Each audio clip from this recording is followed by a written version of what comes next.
Welcome to Other People's Shoes. This season, we're exploring what it means to be unmade. Life can sometimes feel like an unmade bed.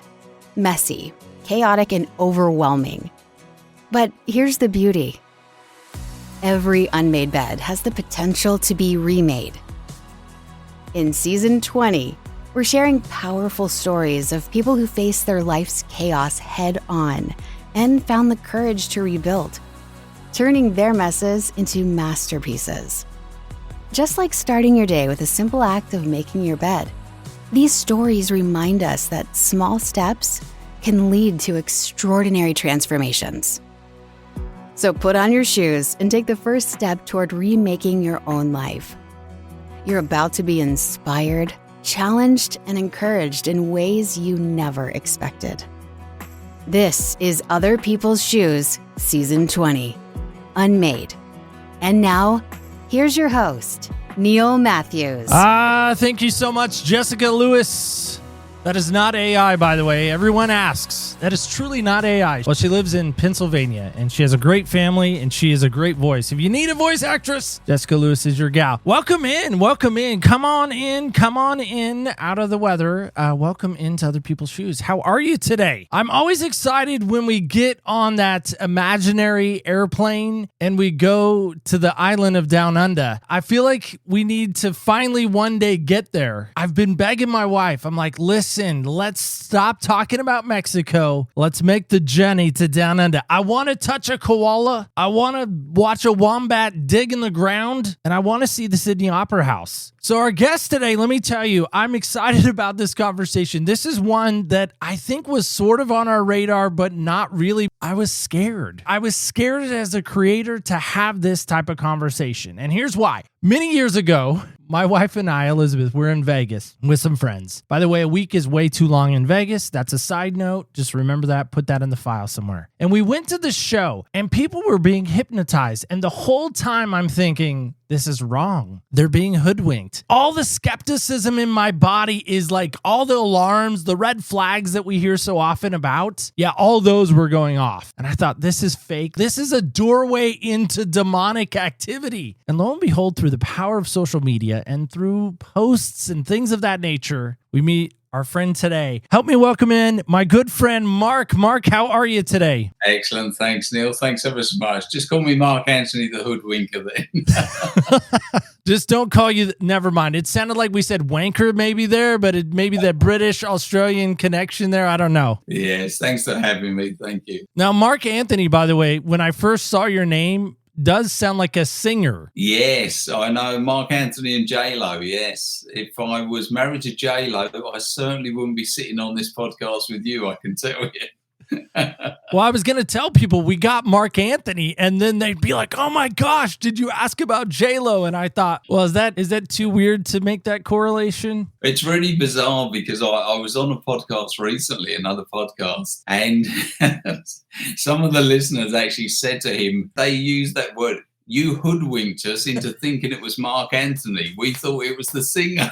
And I said, you don't want to hear me sing. I just thought it would be fun to maybe do that. Who knows? We could build on that. I might use that. I'm just saying I might. So creative people do borrow from creative people. Mark, thanks for being here today. No relation to the Mark Anthony of J-Lo. And so here we are. Getting into this, told you in the green room, I gave you all of my red flags and you were so kind enough to say, yeah, let's keep going, which is always a good thing. Let's start with this. I'm always fascinated by this question, and that's this. What size shoes do you wear? 8.5. 8.5 UK size. What size is that? I don't know. I'm just going to go with 8.5 UK. I like that. It might be like a 9 US. It feels like 9.5 perhaps. Small feet, small you know what, apparently. Listen, it gave me 4 children, so I'm happy. It doesn't matter. By the way, that's not why we asked that. People haven't made that. My bad. That's okay.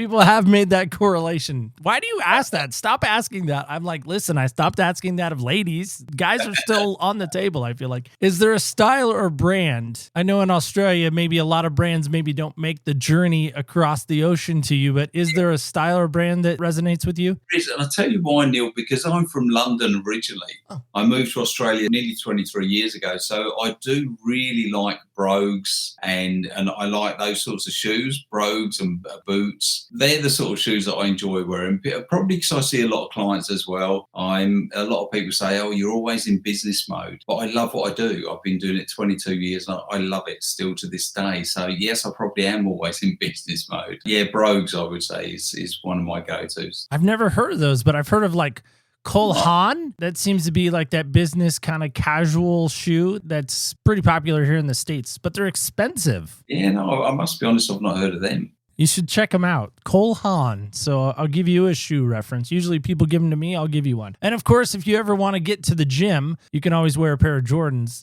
I've heard they're a pretty good name brand shoe. Yes, also. I love Michael Jordan. So I think he's amazing. I love his story. I loved his mum in the movie. I really hope she was like that in real life, because what a lovely lady. What a trooper. Rumor has it she nailed the role. Oh, really? That's what I've heard, that Jordan said that if they were going to do the story, he wanted it to be about his family, not him. He wanted nothing to do with it about him, because he said it's his mom and dad that pushed him to Nike. Truly. He signed off on it with Matt Damon and Ben Affleck. Yeah. Wow. So hence the reason you didn't really see a lot of his face in the movie, or correct. Yeah, fantastic. Wow. I love correct. it. Correct, because he wanted the focus to be on them, not on him, because the story was about his mom and dad pushing him to Nike. Truly. Oh, they were fantastic. I love them. Yeah, a great movie. One of my favorite movies. It's pretty good. Yeah. It kind of snuck up on me as well. I'm a big Jordan guy, obviously being the Carolina fan that I am. You might see some Carolina stuff in the background. Yeah. I liked Carolina before I knew Michael Jordan went there. So there's that. So that was just a bonus for me. All right. So on to you. As I mentioned in my intro monologue, whatever you want to call that, into you today,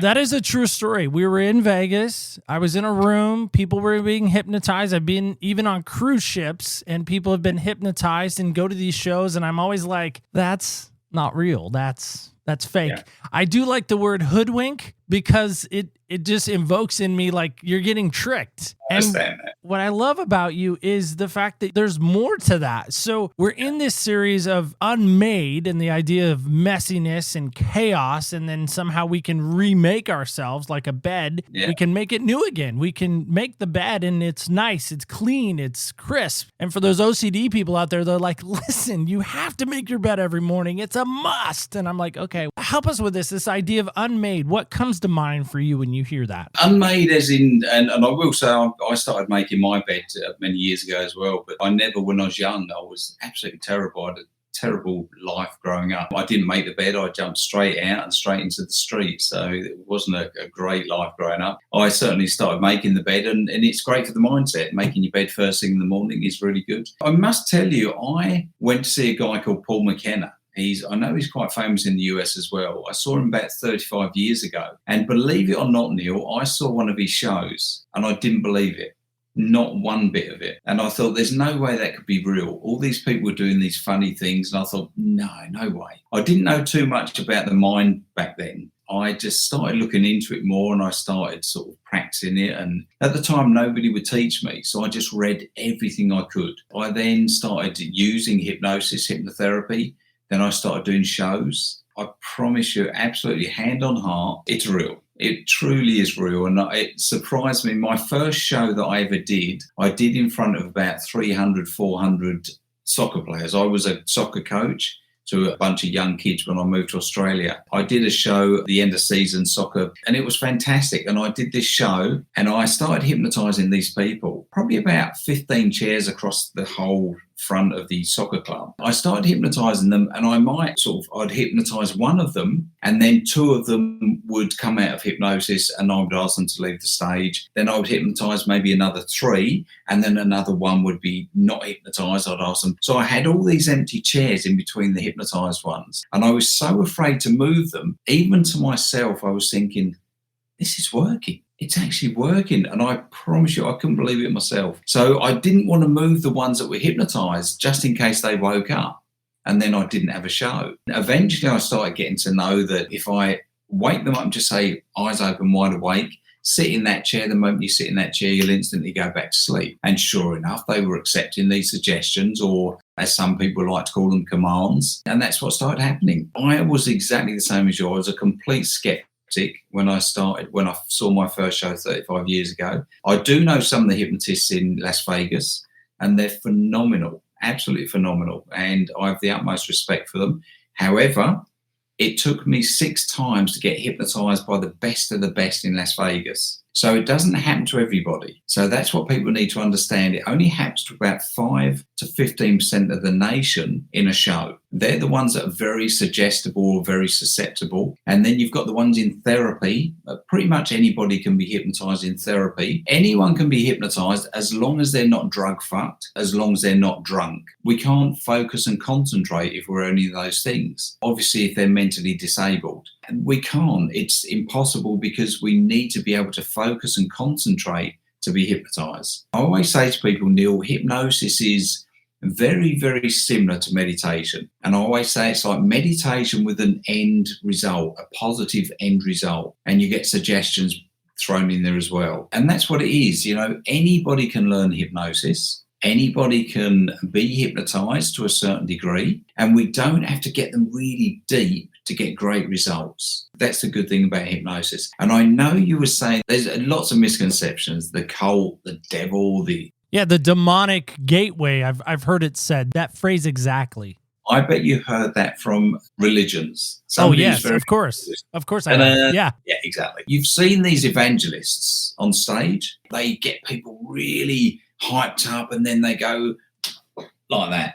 That's hypnosis. That's hypnosis. So I do exactly the same in my shows. What you're doing, you're getting these people really sort of hyped up and everything, and hyped up and hyped up and hyped up, and then you just go to sleep. And instantly they fall backwards and go to sleep. That's what hypnosis is about. And a lot of evangelists use it. And it works brilliantly. It is hypnosis. Many, many people are hypnotized every day without even knowing it. Nearly everybody. Well, that's what I was going to ask too. When I think of things like hypnosis, or I think of the mentalists of the world, there was a great Australian, I know you're British Australians, it's very weird to me that combination is sitting before me right now, by the way, just those two cultures combining. I don't know why, it feels like a platypus, but anyway, my point is Simon Baker was in this show, The Mentalist. And it to this day, it's one of my favorite shows of all time. I love him as an actor. I would love to meet him. So if you run into him somewhere at the coffee house, let me know. We could talk. He's brilliant. And he's brilliant in the role as Patrick Jane. Part of why he's brilliant is he is a charlatan. And he even says that he's like this psychic, but he can manipulate people. And that's what makes the charm, to me, so intriguing. He's a fascinating character. Hear me, I know he's a character. But he's based on somebody. Yes, absolutely. Well, have you ever seen Darren Brown? Have you heard of Darren Brown? D-E-R-R? I have not, no. Look up Darren Brown if you ever get a chance. Darren Brown is a master manipulator. He's a hypnotist. He's a mentalist. He's phenomenal. Is there a lot of, I don't like to use that word hoodwinked. I mean, I love that. You can use another word. It's fine. I just use that. It's fine. You use your word. Cunningness, and there's so much more to what Darren Brown would do, for instance, and Simon Baker, and I love, like I'm the same as you, I love The Mentalist, absolutely fantastic show, and I used to love The Ghost Whisperer and things like that, so I love all those sorts of shows anyway. I just think with people like Darren Brown, you see the real Simon Baker type thing there. So Darren Brown, if you ever look him up, you'll see he's very, very different looking than Simon Baker, obviously, and very sort of his personality. He's got a great personality, though. He's a real salesman, if you want to put it that way, and phenomenal at what he does. There's so much more to just that. Many people do hypnotist shows and mentalism and magic. So you'll get a lot of people that do all of those things combined in a show. I personally just stick to hypnosis because I love hypnosis. Anybody can do it, though. I train other people that have never done it before, and I've got people that I've trained that are doing shows themselves. I work on the cruise ships as well. I do that as well, and some of the people I've trained work on the cruise ships. They're magicians and they have done hypnosis. I've got other hypnotists that work in Australia that are doing shows now. So anyone can learn it. But I always say, Neil, it's one of them things. Is it dangerous in the wrong hands? Absolutely. Yeah, absolutely. 100%. Because I always used to say to people, I won't train just anybody. And the reason for that is because I know how dangerous it can be. I've been doing this 22 years. I don't have a blemish on my name. Although I do 3 types of shows, I do a family show, an adult show, and a corporate show. But I never cross the line. Some of the hypnotists that do adult shows, especially in places like Spain and Malaga, and they do a lot of not very nice stuff. I've never made anyone take their clothes off in my shows, and I know some hypnotists do. I don't do that. That's probably why I've kept a good name over 22 years. And in the wrong hands, you see, they'd be stripping, they'd be doing filthy things. Because once somebody's hypnotized into that depth, it's called somnambulism. So it's a really deep, deep, deep, deep state of hypnosis. And when you wake them up, they've got no memory of what they've done. So that's when it can be really dangerous with people who use it for the wrong reasons. If you look on YouTube and type in hypnosis gone wrong, you'll see some of the people that have learned it from stupid things like YouTube, and then they go and hypnotize somebody and don't know what to do with it after that. You must see the movie Manchurian Candidate. Have you ever seen it? I've heard of it. I may not have seen it. I do believe I've heard of it. Great movie, Neil. What they used to do back in the 60s, apparently, they used to hypnotize soldiers, like the military, and they would hypnotize them to assassinate other people, maybe within their own forces. Do you remember Saran, the guy that got... Yeah. Yeah, okay, brilliant. So Saran said he was hypnotized to shoot, and then hypnotized to forget that he was hypnotized to shoot. And people go, what a load of shit. That's rubbish. Of course it's, but it's not. It can be done. And that's the thing. It's so powerful in the wrong hands, and it's powerful in the right hands. I feel like it's anything in life can be used wrongly. I talked about at the beginning in the green room being a person of faith, and we kind of laughed sort of, I think, jokingly, it's the gateway, it's demonic, it's things like that. And you were very gracious. Whether you thought it was funny or not, you were still very gracious and giggled along with me. Maybe giggled isn't the right word, but laughed along with me in faith. And maybe you don't have experience with this, and that's okay if you don't. I look at the guys like Jim Jones, the guys that have done massive suicides in the name of Jesus or in the name of faith. And I think to myself, now Jim Jones, I don't think he hypnotized anybody in Ghana. There's no evidence of that. I've never heard that in any of the documentaries or interviews or anything of that nature. The guys, Heaven's Gate, I don't know if you remember that one, the one in San Bernardino where they wore Nike shoes and they were waiting on a comet and they killed themselves. That one they might have been hypnotized. I don't know. But you talk about the power of hypnotism in the wrong hands can be catastrophic and can be damaging. And I think that's the problem is people see this in Vegas or they see it gone wrong on YouTube or wherever the outlet may be, and they immediately put that blemish on it and they're like, that's wrong, and they label it as wrong. Now, I think it's easy to find the wrong examples of hypnotism. I mean, again, we can do a Google search, we can do a YouTube search, and we'll find them. They're easy to find. Tell me about a hypnotist story of success. Is there such a thing? Oh, hundreds, thousands, I promise you. I've helped people with strokes that have had strokes, and I've helped them get everything back. And the reason for that is because we get their mindset. So we get their mind to work with the brain. So we get their mind to work with the dead part of the brain, and we get it to work with the good part, and then it compensates for the dead part. So we do all that through the power of the mind. I had another young lady. This one always gives me the sort of goose pimples. I was asked to go and do a show once, and this guy phoned me up and he said, oh, look, Mark, some friends of mine have just come off a cruise ship and they saw you performing a show and said it was really, really fun and very, very powerful to them. And would you come and do one for my daughter? She's turning 30. And this was about September, October, I think. And he said, she won't live until much long after Christmas. And I said, oh, what do you mean? And he said, well, she's got this disease. There's only 3 people in Australia that have got this certain disease. It's like a motor neurone disease or something. And he said, there's only 3 people that have got it. Her and her mum are 2 of them. And I went, oh, my God.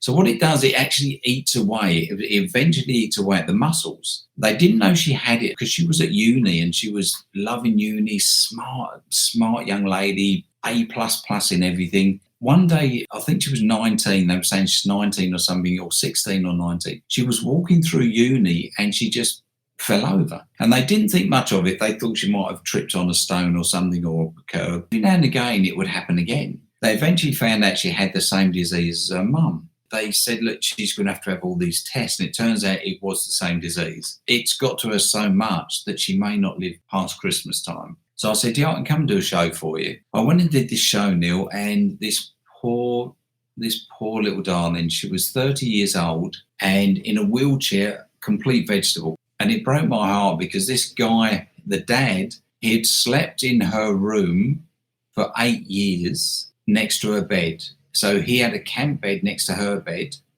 and he would just lay there holding her hand all night.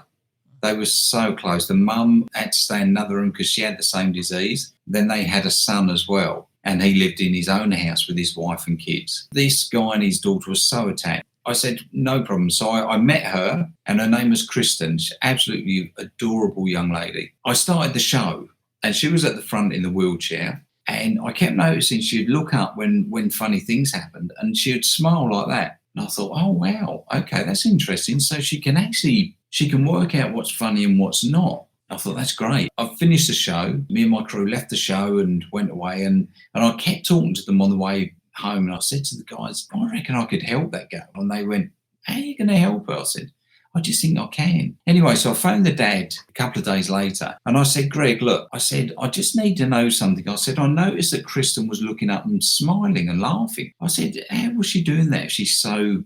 He said, no.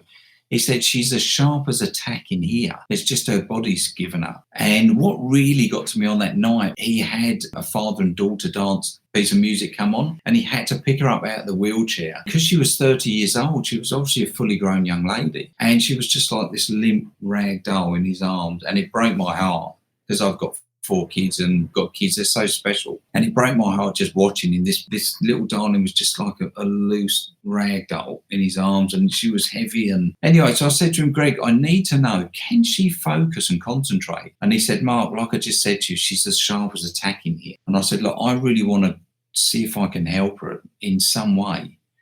And he went, how are you going to help her? I said, I've helped people with strokes and we've got them walking and talking. And he said, all right. I said, look, I'm not going to charge you. I said, and also because I drive past your house to drop my girls off every second week. I drop them at their mum's at school and then I come back to my place on the Gold Coast. So I drive straight past your house. And he went, great. So I started the first session, Neil, and I noticed she quite deep. You can see how deep people go by the sort of certain things like the flush of the face, the body itself, and how nice and relaxed it is. The rapid eye movement, and she was doing everything I wanted her to do. I thought, okay, great. So I just wanted to test it to see how deep she would go. So I woke her back up and I left. Went back the following week. So remember what I just said, 2 sessions.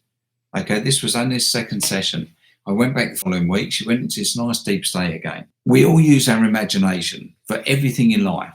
It's what we do. So if I said to you, look, Neil, could you go and get me a French stick tomorrow? Instantly you'd think of the French stick. What is a French stick? The French stick's the long one with the grooves. We picture it straight away. So what I was doing, I was getting her to picture that she was walking again before, all this started happening, and go back before it started happening and when you were walking, etc., etc. Anyway, so we did that session, woke her up, and I left.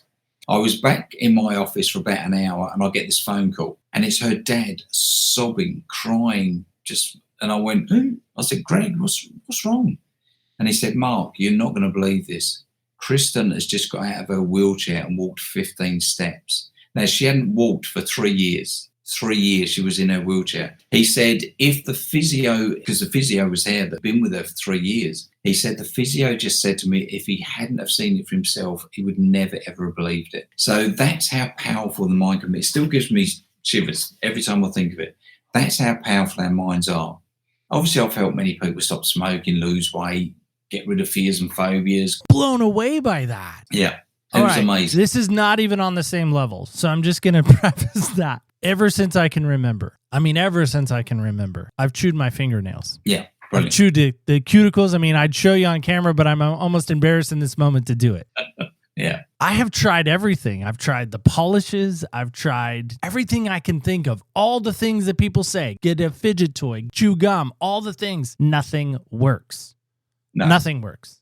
Nothing. It's super successful for that. I've helped many people stop biting their nails. I want you to do it. It would mean a lot to my wife. My wife would probably hug you. Grosses her out. And it grosses me out because it grosses her out. Grosses me out. It grosses everyone out that I do it. I hate that I do it, truly. Thinking in life. When people hear a story like that, I really wonder when someone hears that back in this episode, what are they going to think of that? How are people going to, one, receive that? And then two, I have to know, like, why did you want to do this? I grew up in one-parent family, domestic violence. I was smoking. I was on drugs. I'd been put into a children's home. I'd been into a young offenders prison. My whole life was shit. That's why it's called The Rogue Hypnotist. My book is The Rogue Hypnotist. I was a complete rogue as a kid. I set fire to garages when I was 5-6 years old. I was in every gang you could think of, the skinhead gangs, the mod gangs, the little arsehole gangs, anything and everything, because I wanted that brotherhood, that camaraderie, that love from somewhere else. So it turned out to be, it was gangs. I had no idea what a skinhead gang was. I had no idea what a mod gang was. So I was there just for that brotherhood. That sort of, that family that I didn't have. I knew that I had to change this, but I didn't know how to, because everyone I grew up with in the environment that I was in, they were all the same as me. I had to start reading positive quotes were my go-to thing. And I would read anything and everything that I could find on positive quotes. One of my sister's boyfriends at the time, he went into the library and he stole these books with all this positive stuff in, because we couldn't afford to buy them. Now, I know some of your listeners will go, you thieving little fuckers. Yes, we were. Yes, we were indeed. It was how we survived. He stole these books and I started reading them. That's what started happening. I started reading these positive quotes. It was the only things that changed my life around in certain ways. It started making me think positively. I knew there was something about the mind. And I started getting this real interest. I started looking into mind stuff and I started a business. I found that if I was positive in the business, my staff at the time they'd be positive. So I started working out all these things about the mind. Then I started looking into hypnosis and I started doing a bit of therapy. That's what it was. And then I just started doing it more and more and it completely changed my life. My life started changing when I was 18. I'd just come out of young offenders prison and I was in there for car theft, for all these stupid things. I didn't really hurt anybody. I don't like violence. I'm not really a violent person. I don't like confrontation. However, obviously, like anybody, you stick up for yourself if need be, or like most people. I got in a lot of trouble. The judge said to me, and I always thank the judge for this, he said to me, listen, son, he said, your life, he said, I'm going to give you a thing called a short, sharp shock. Because I was in and out of this young offenders prison nearly every weekend. In the end, it was stupid. And he said, I'm going to give you a short, sharp shock. He said, I'm going to give you 3 months in that detention centre this time, not just a weekend. And he said, you'll either turn your life around or you'll be in that prison for the rest of your life. And when I was in there, I learned so much about being a criminal. It was terrible. I decided that it wasn't for me. And I started turning my life around. And I turned it around by using this. And that's how I then eventually got into hypnosis. I realised this thing called hypnosis wasn't just what I saw at that show that time. It was this really powerful tool that we could start using to turn our lives around. I do self-hypnosis every day, 15 minutes a day at least. The mind is phenomenal, honestly. It's phenomenal. That is truly an unmade moment. Yeah. Life was chaotic. Life was a mess. I mean, you talk about 1 pound. We don't make that correlation. I mean, that probably slid by some people because it's not a term we say in the States. Yeah.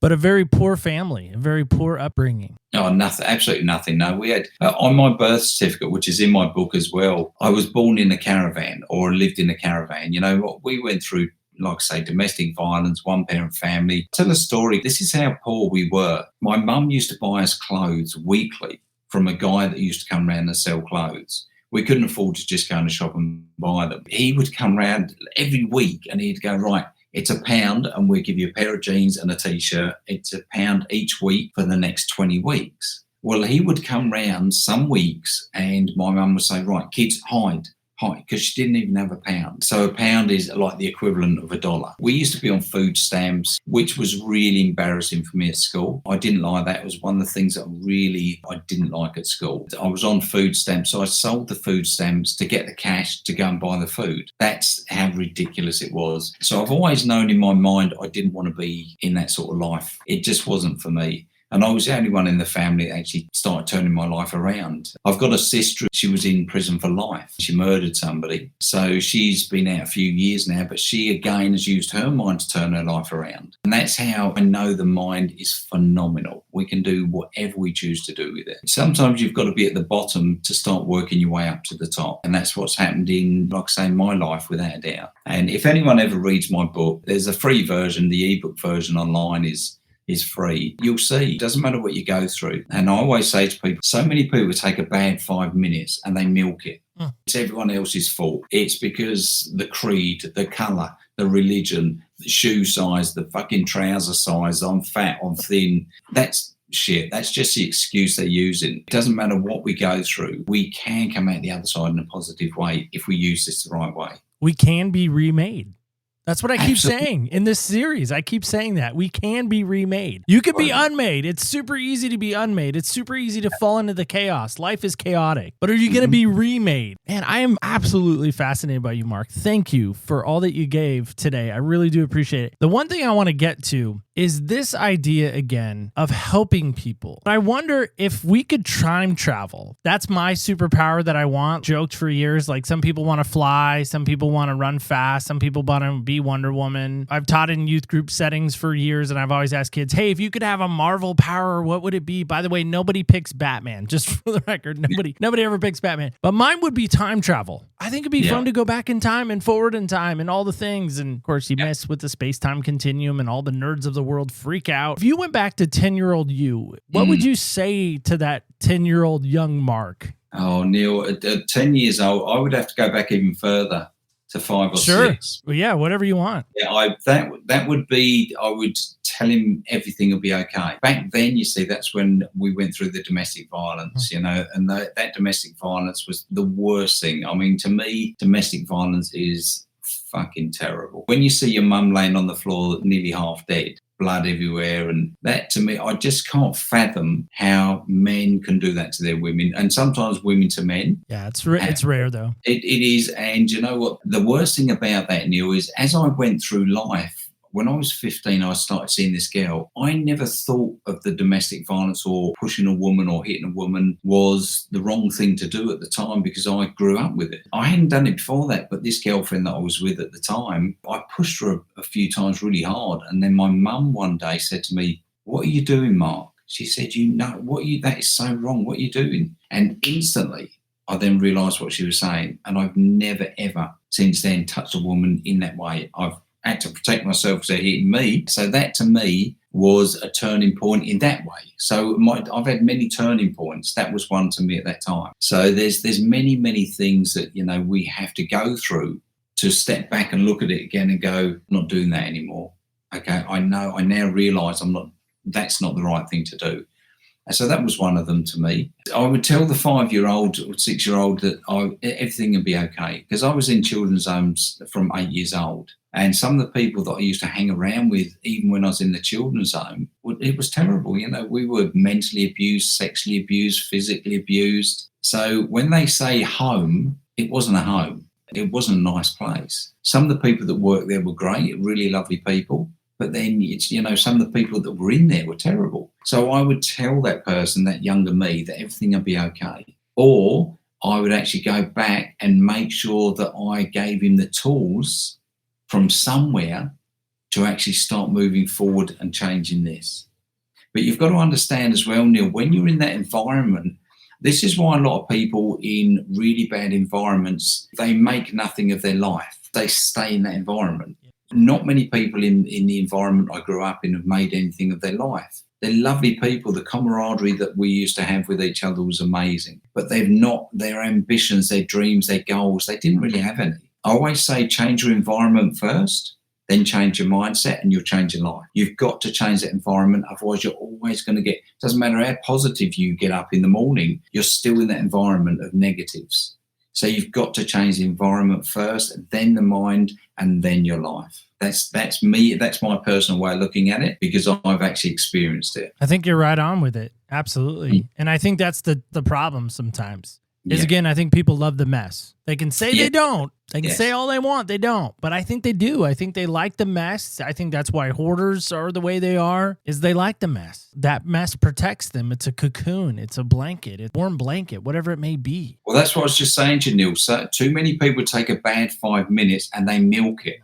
So they milk it for a week, a month. I love that. Life.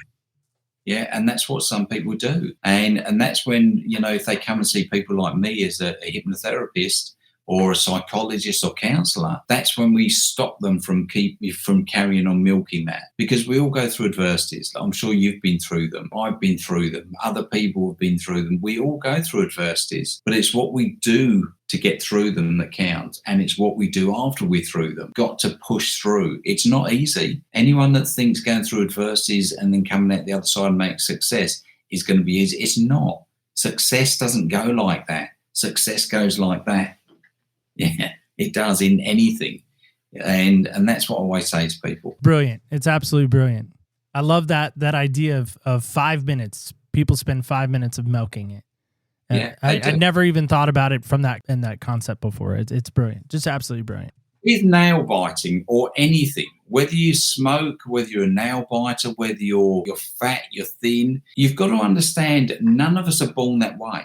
Same as, none of us are born biting our nails. None of us are born smokers. And I always say to a smoker, if we were meant to smoke, we would have been born with chimneys on our heads, so the smoke could come out of the chimney. Drugs, people say, I've got an addictive personality. That I don't believe there's a thing called an addictive personality. And let me tell you why. Because most of the people that say that are either on drugs, smoking cigarettes, alcohol. So they don't say I've got an addictive personality and I love to get up and exercise every day. I'm really, they get up and they say, I've just had 30 cigarettes. And if I give up cigarettes, I'm going to start taking drugs because I've got an addictive personality. No, you're addicted to something that's addictive. Yeah, that makes sense, doesn't it? You're addicted to something that makes, because you're not addicted to smoking crack. Mind blown. No, I'm not addicted to smoking. I think it's gross. That's it. That person that's addicted to smoking crack is addicted to something that's addictive. That's what it is. It's not that they've got an addictive personality most of the time. They will tell you that, but most of the time it's people that are addicted to something that's addictive. I love that. Never even thought about it from that standpoint. Well, Mark, how can people get connected with you? What's the best way they can find about the book and your work and all the things that involve the Mark Anthony that we're sitting with, not the J-Lo Mark Anthony?